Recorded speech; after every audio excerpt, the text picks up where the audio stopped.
welcome to another midweek motivation. Hoping everybody's well.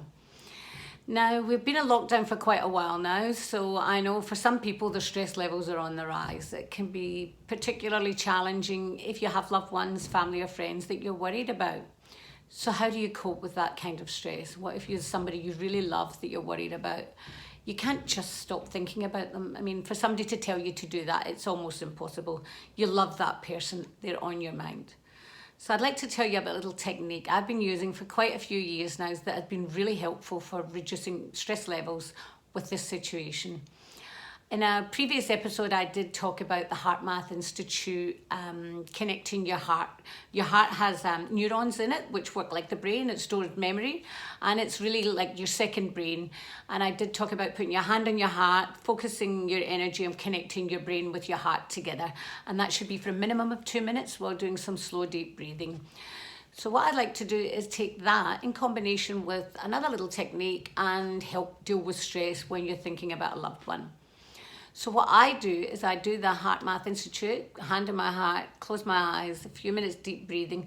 And if I'm worried about somebody, rather than worrying about them, I do this and I focus on the energy and imagine I'm sending them love. Now, that may sound a bit crazy, but at the end of the day, it's up to you how you think about them. Now, if you're already going to worry about them, why not change that worry into something more pleasant? And if it's true, which I believe is true, that on a higher energetic level, everything is connected, would you rather send them? Would you rather send them some love or send them your worries? So why not try that? Because you'll be helping both you and the person you're worried about. Because what you'll be doing is you'll be getting a brain and a heart coherence, which is very relaxing. It reduces stress anyway.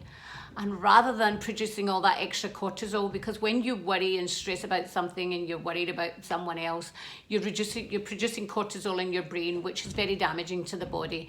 So rather than producing the hormone cortisol, you'll be relaxing and calming yourself down. So it's going to be really good for you. And on an energetic level, it's obviously going to help them more than sending them your worries. So don't feel guilty about not thinking of them, and it's almost impossible not to think about them. You love them. Of course they're on your mind. But always remember, you get to choose how they're on your mind. The big challenge is actually remembering to do it. So it's a bit of a practice. You have to keep remembering to do it each time somebody crops up in your mind and you have a bit of a worry. Go, if it's something you can control, fair enough, help out. But if it's beyond your control, know it's beyond your control and send them some love rather than sending them worry, because that just stresses you out. Practice that for this week and see if it makes a difference. If you're naturally a worrier, seriously, if you can get this one down pat and do it all the time, it can really make a huge difference to your health and well-being. It works a treat for me because I've got a lot of family and friends I love and care about, but I don't send them my worries. I send them my love. So try that this week and I'll speak to you all next week. Thank you.